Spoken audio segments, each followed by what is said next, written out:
Right, the temperature is 18 degrees and I don't think it's going to get much warmer. Those haven't dried, so not going to be using them today. I'm going to be using this stuff, which is, I don't know who was the idea that, hey, I think that's almost a case of serendipity. And the reason I say that is, well, what's this? A pre-made Black Forest Gâteau, yes. The reason I say it's serendipity is I can almost imagine how that came to be. It's probably someone in a shredding factory. There's factories that yeah, I mean, you have to shred paper in order to repulp it for recycling, and then the shredder didn't work quite well, and then instead of shredding it fully, it came up with this product. But then someone thought, hang on, what if we deliberately do this and have it pushing, so it makes this, packing material? And I think it's brilliant because it's cardboard, so it doesn't, it's not nasty styrofoam or something. And yeah, it's also, as you can see, I get excited whenever I get a bit of folded cardboard because it's like, oh good, this stuff burns real good. I had it here somewhere. Ah, yeah, this is where we go. We'll have our magnesium firelighter, so I'll just stick that in over there, like so. And let's apply a sufficient amount of heat to it so that it ignites. I've got a log, got some smokeless ovoids, so let's do that.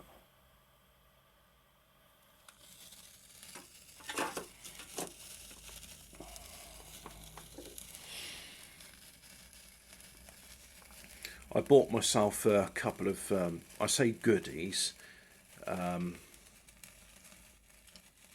Well, I'm doing some maintenance on my graphics card as I think it needs to be repasted.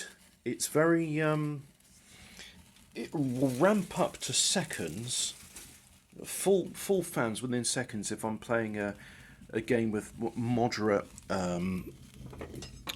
graphics in it. And if I play something with very graphically intensive, I mean, it gets very hot very quickly. So the thermal paste that was in it, it's only from 2019. That's only 4 years old.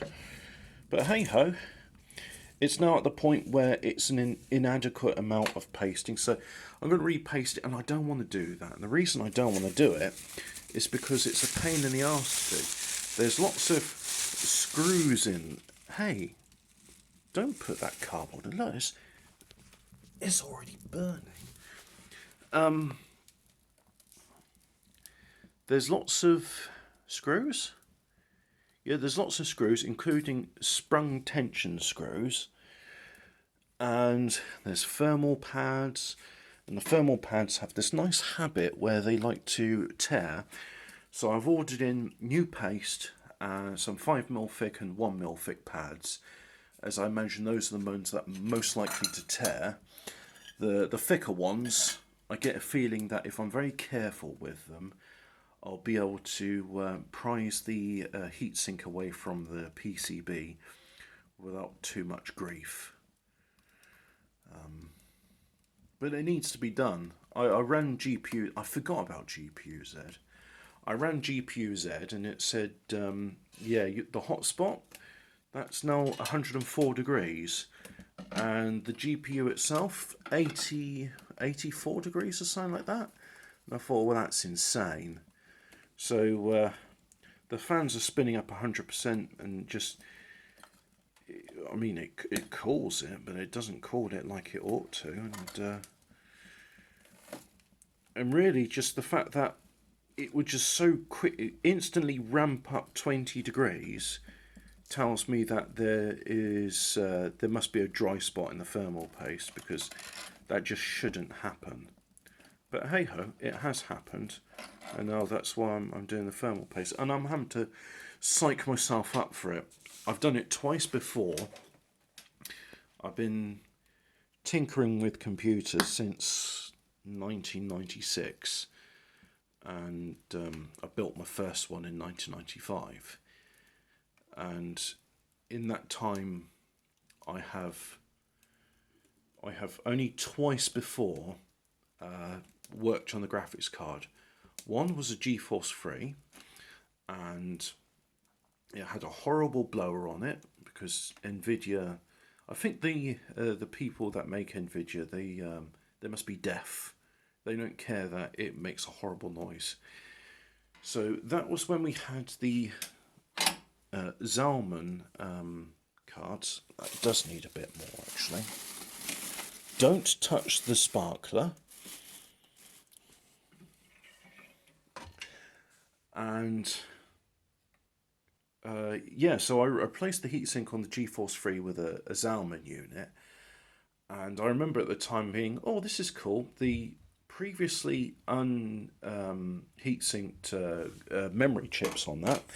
It had 4 of these nice blue anodized aluminium heat sinks, and it wasn't a thermal pad, it was just a sticky pad, and it was like, well, it's going to transfer heat into it, and it's certainly better than having unheat synced memory chips. But yeah, was it on that one though?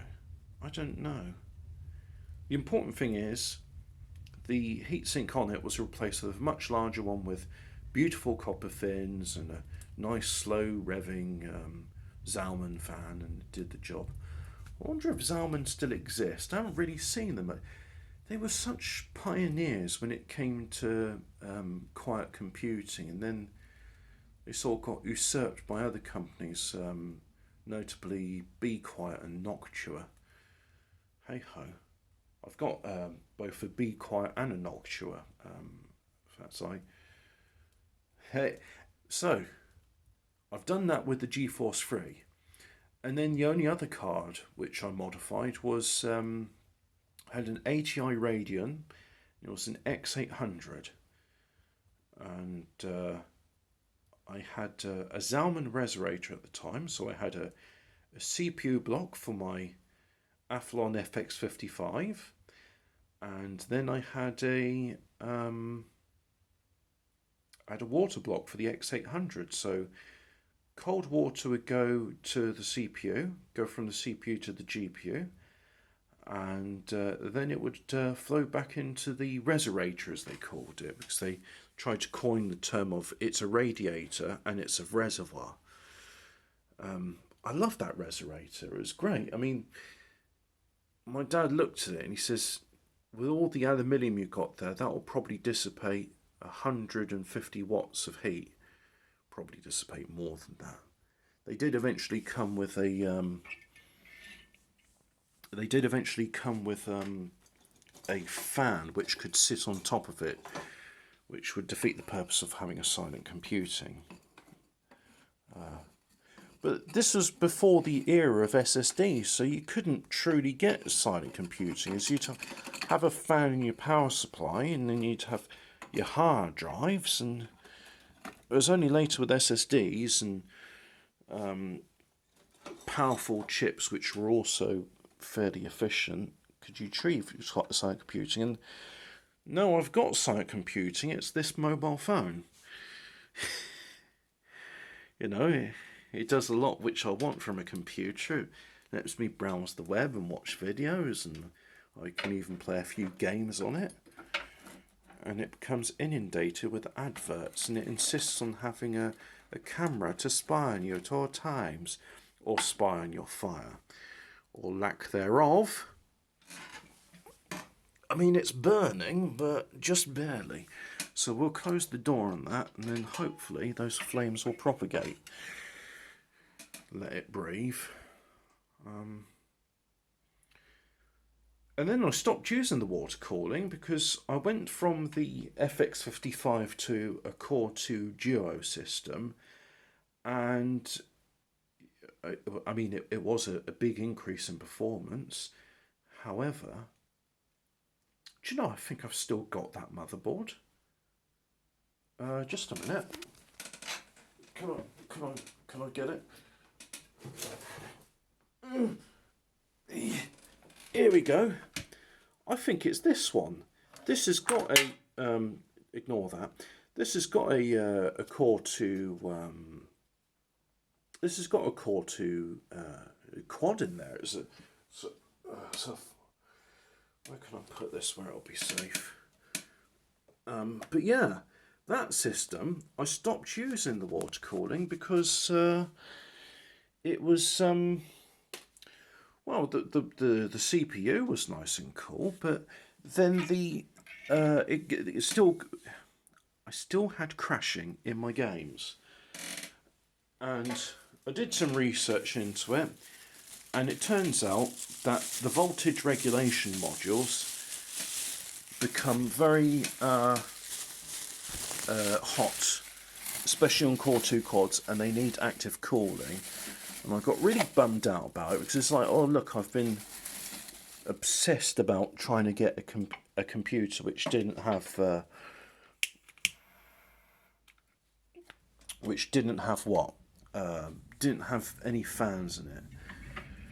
I mean, there was even a crazy point in time, and I don't know what happened to this power supply manufacturer, but there was a power supply manufacturer which had a fanless PSU, and it was water cooled. And a lot of people said, well look, you've got mains voltage and water going into it, that's not a good idea. No idea how it passed CE regulations, it probably didn't. No idea how it was a legal product, it probably wasn't. But it was such a niche product that I think it just got away with it because people understood, like, look, you know the risks you're getting into. Just ride with it. It wasn't going to be in a Dell.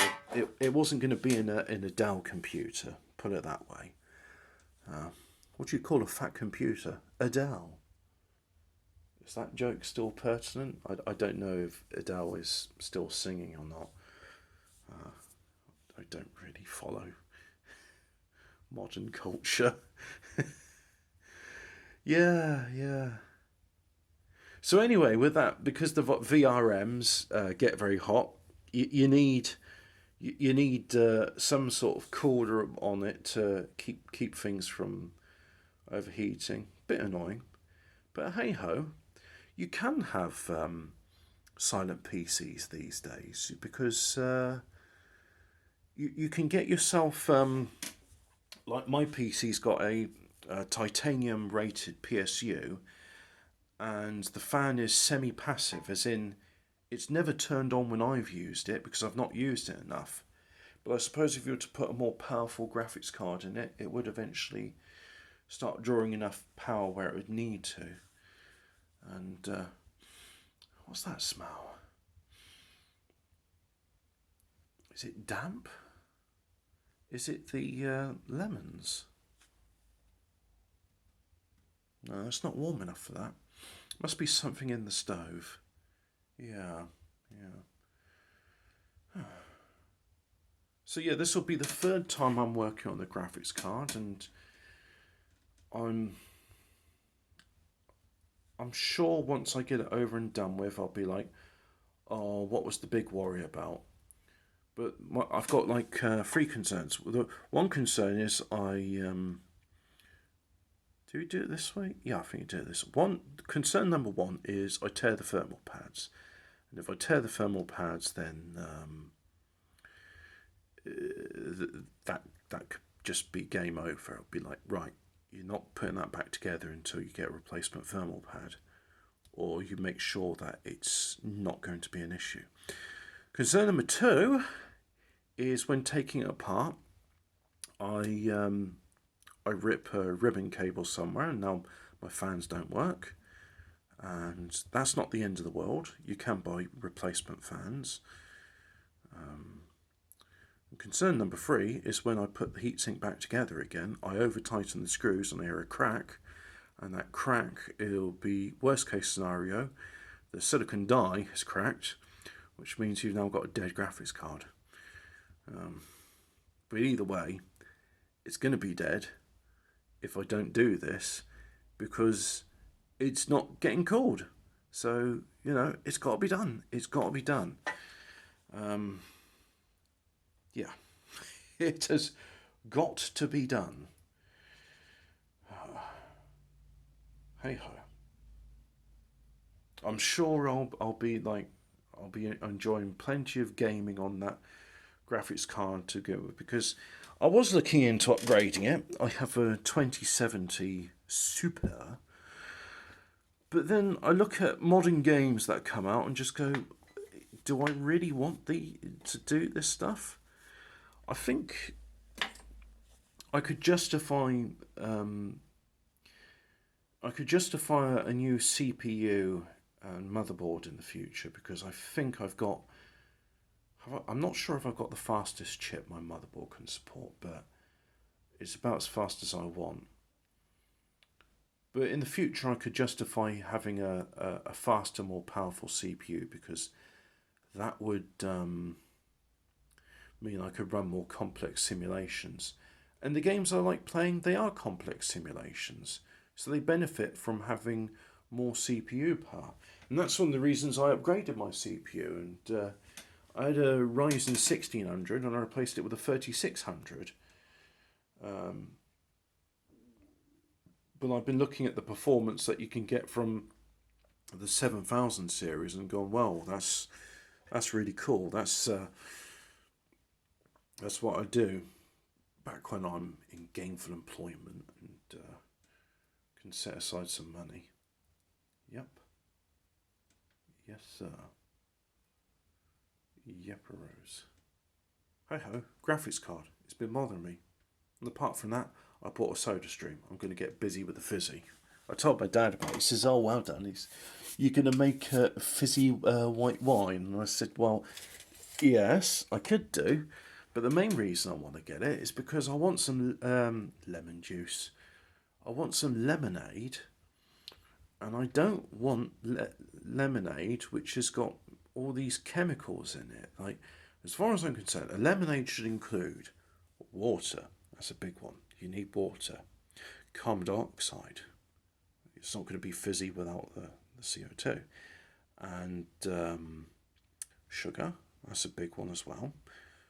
Lemon juice. And that's it.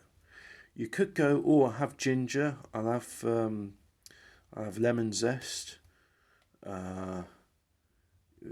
That you could have those. I like the idea of lemon and ginger, but you don't want sodium benzoate. You don't want artificial sweeteners. I know some people say, "Oh, I like artificial sweeteners." Well, that's good for you. They give me a headache. Sugar doesn't give me a headache. If I have too much sugar, I get dizzy. But that's hypoglycemic shock. That's that's another matter altogether. It's also why you shouldn't have sugar on an empty stomach, because like alcohol, it's one of those things you ought to buffer. I like to go long periods of time without eating to the point where I feel ill, and then when I do eat, I go, I'm going to pass out if I eat that. I need some sugar now, and then I drink it, and then I still feel ill, but I have the energy to cook. So really, what I should be doing is just eating. Maybe not waiting 16 hours in between meals, but at the same time, I mean, I can't be bothered to cook that much, and I also like the idea of not eating all that time. Give time for the system to clear itself. And speaking of time for the system to clear itself, yeah, look, we got ourselves a fire. All right, let's put this log on. I've tapped away all the wood lice, so they've had plenty of time to,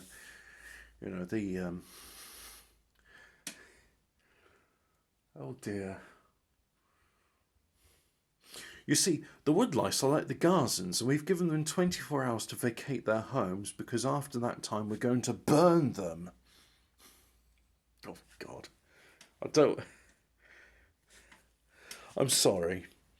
I try to stay insular from the world, but occasionally bits of news percolate through, and I'm just like, oh, I wasn't aware of the current thing. Really? No, tell me more about it. It's like, I don't really want to know more about it, but you know how it is when some people are really enthusiastic, and it's like when a boy says, oh, I've got this new dinosaur. He's incredible. Really? Tell me about, what's his name? The Diplodocus.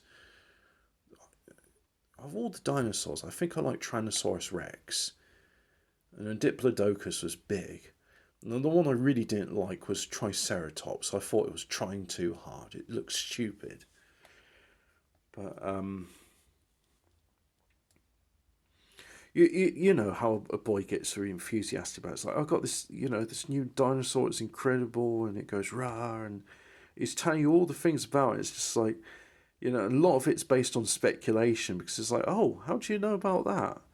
He says, well, they dug up the bones. Oh, you can learn that from bones, can you? He says, yeah, it's, it's telling you this story, which is as detailed as the past 10 years of EastEnders. And, obviously they're very excited about it. And really, a lot of news, to me, feels like when a child tells you about their favourite toy, and it's like, okay, and you feign interest in it because you don't want to be rude, but at the same time it's like, well, I'm sure there's plenty of wars going on in the world. Why should I be interested in this one more than others? But, I can't help but thinking those woodlice had a nice home in that log pile, and every time I pick the logs up, I go and whack them. Now, you could say, oh, but Hobbit, you should have your logs in a dry environment, and then you wouldn't have woodlice. And yes, if we were well-to-do, our logs would be carefully stacked in a well-ventilated lean-to structure, which is dry and doesn't get rained on. And also I live somewhere where there's no rain. And I have a choir of angels blowing a cool breeze over my testicles.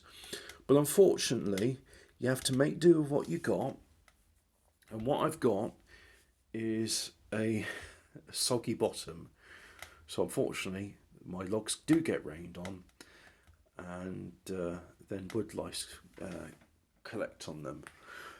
And so I just got to give them a whack. But it's okay. I only need a few logs to get going, because once that log catches, I'll put some coals on it. I say coals. What I mean, let's get on. I'll just remind you of season 1, when we moved from anthracite to these things here, these smokeless ovoids. And if you watched one of the previous videos, I'm not sure which one it was, but I got very enthusiastic about smokeless ovoids, because unlike the anthracite, they burn all the way through and they don't leave clinker, and they cost the same price. It's like, so you're giving me a fuel for the same price as the previous fuel, which is superior to the previous fuel. Now, part of me could say, like, oh, Mr. Coleman, why didn't you tell me about this fuel before?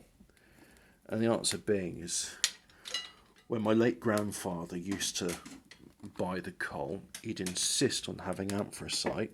Didn't want to hear anything about this foreign muck, even though it's made in Wales.